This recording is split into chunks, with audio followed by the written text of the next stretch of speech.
y paulatinamente va a ir muriendo.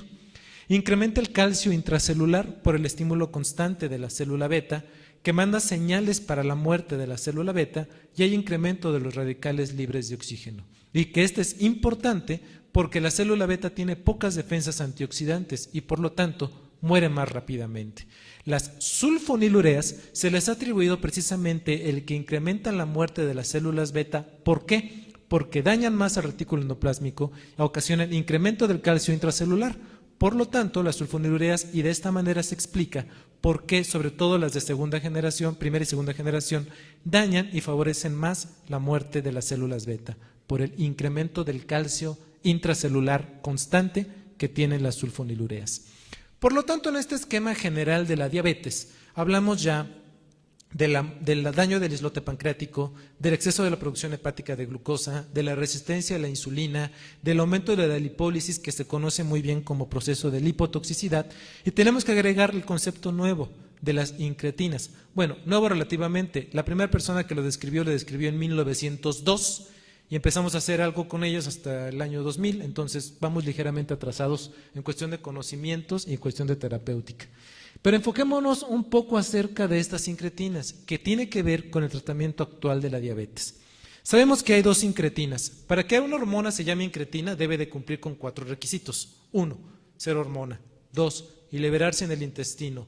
3, que se libere bajo el estímulo de la glucosa. Y 4, que ocasione liberación de insulina por parte de la célula beta. Tenemos dos incretinas, el GLP-1 y el GIP. Sabemos claramente que el GIP, o péptido insulinotrópico dependiente de glucosa, no se ve alterado en la diabetes, pero el GLP-1 sí. El GLP-1, como podrán ver ustedes ver en la gráfica, en el paciente con diabetes se encuentra disminuido.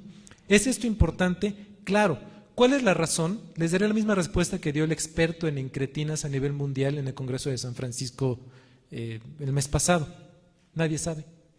Entonces, nadie sabe. Digo, por si pensaban preguntármelo, me ahorro la respuesta. La realidad es que lo que se demostró es esto. Observen ustedes este esquema. Lo que ven ustedes aquí es un sujeto control, un sujeto normal. Cuando el paciente come, que es lo que vemos en amarillo, obviamente la producción hepática de glucosa disminuye porque aumenta la captación periférica de glucosa. Esto obviamente es en un sujeto normal. ¿Qué pasa en un paciente con diabetes? En un paciente con diabetes incrementa la glucosa derivada del alimento, pero sigue produciendo glucosa. Es decir, que la hiperglucemia postprandial que nosotros vemos en el paciente no nada más es porque tenga disminución en la primera fase de secreción de la insulina, sino que es porque el paciente sigue produciendo glucosa a nivel hepático. Y por eso surgen los medicamentos como son inhibidores de DPP-4 y los análogos de incretinas. Los análogos de incretinas derivadas de un animal tan feo como su nombre, es decir, de la saliva del monstruo de Gila, y los inhibidores de DPP-4, que son los que contamos actualmente en el mercado en México. Este esquema se los dejé tal cual viene en el artículo, perdonen que venga en inglés, por una razón. Observen cuál es el efecto del GLP-1 cuando actúa sobre su receptor. Aumenta la diferenciación genética de las células beta. Aumenta la secreción de la insulina, disminuye la apoptosis, aumenta la proliferación y aumenta la diferenciación.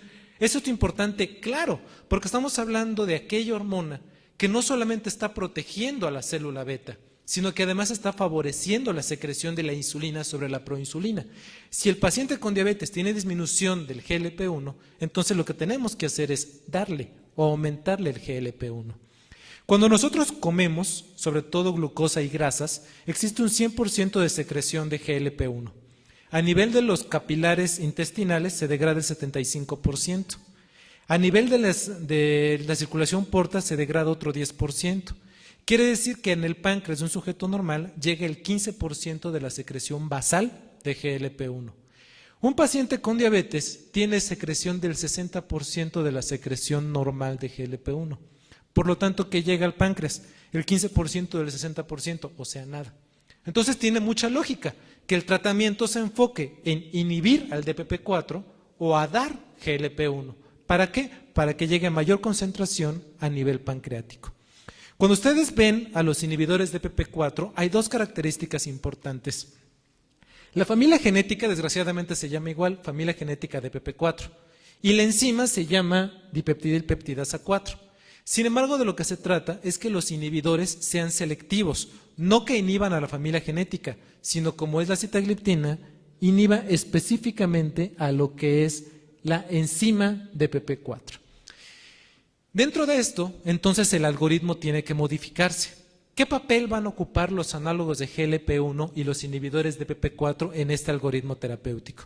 Según los expertos, puede llegar a ocuparse como droga de primera línea cuando el paciente es intolerante a la metformina, y esto mueve todo nuestro esquema. ¿Por qué? Porque son medicamentos que no ocasionan hipoglucemia y además son medicamentos que pueden proteger a la célula beta. Y aunque ya no tenga yo secreción de la insulina, disminuyen la secreción de glucagón de manera importante. Cuando se combinó con metformina, me preguntarán ustedes, ¿por qué con metformina? Porque es buena, bonita y barata. La realidad es que sí, es por eso, porque es buena, bonita y barata. Y además porque se demostró que la metformina, de alguna manera que todavía no conocemos, ocasiona aumento de la liberación del GLP-1 a nivel intestinal. Dejen que los esquematice. La acción del DPP4 es aumentar el GLP-1 inactivo sobre el activo. La acción del inhibidor de PP4 es aumentar el activo sobre el inactivo. ¿Qué es lo que hace la metformina?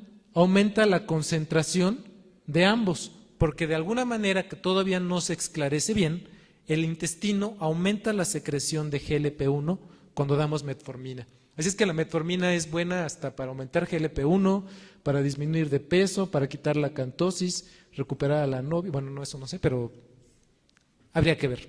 Y además son fármacos que actúan durante 24 horas. Actúan en la glucosa de ayuno y la glucosa postprandial y lo hacen durante todo el día. Entonces, eso se convierte en medicamentos de muy alta utilidad porque no estamos pensando en dar uno antes, uno después, uno con, uno sin, sino que son medicamentos que pueden durar 24 horas. En este estudio, que no los voy a cansar con él porque es muy pesado, se dio sitagliptina a diferentes dosis y metformina a diferentes dosis. La dosis más alta fue de sitagliptina 100 miligramos al día con 2 gramos de metformina. ¿Qué es lo que encontramos? Lo que vemos en la gráfica hasta abajo. Estos pacientes tenían en promedio 200 miligramos por decilitro de glucosa. Cuando se dio sitagliptina 100 miligramos y 2 gramos de metformina, hubo disminución de glucosa de ayuno en 70 miligramos por decilitro promedio. La glucosa postprandial disminuyó de 285 miligramos promedio, disminuyó 116.6 miligramos por decilitro promedio. Es decir, actuó sobre glucosa de ayuno, glucosa postprandial, pero observen, también sobre la hemoglobina glucosilada. Prácticamente a las 24 semanas había disminuido 2.1% la hemoglobina glucosilada. Y no solamente eso, hubo pacientes que tenían una hemoglobina glucosilada por arriba de 11, que normalmente les iniciaríamos insulina, que se les dio la terapia combinada. Se logró que los pacientes disminuyeran en promedio 2.9% la hemoglobina glucosilada, pero en 87 de 111 pacientes la hemoglobina glucosilada disminuyó un 3.5%. Cuando nosotros iniciamos insulina en estos pacientes, lo que esperamos que disminuya es entre 2.5%. Quiere decir que si el paciente no tiene indicación para insulina, se convierte en una excelente opción terapéutica, que a los 3 meses logró disminuir al paciente un rango de manera importante. Disminuyó la glucosa de ayuno de 314 miligramos por decilitro, disminuyó en promedio 127 miligramos por decilitro a las 3 semanas.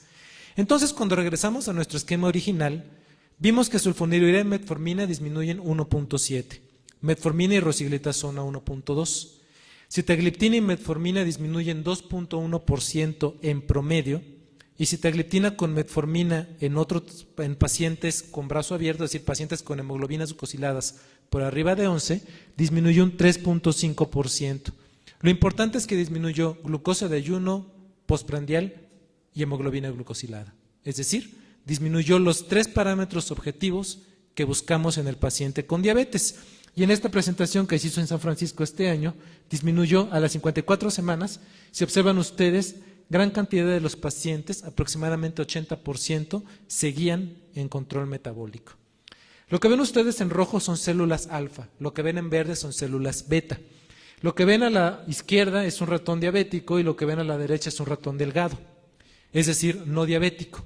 Como podrán ver, cuando existe diabetes hay aumento de las células beta. A este ratón se le dio sitagliptina y observen, hubo aumento de células beta y disminución de células alfa.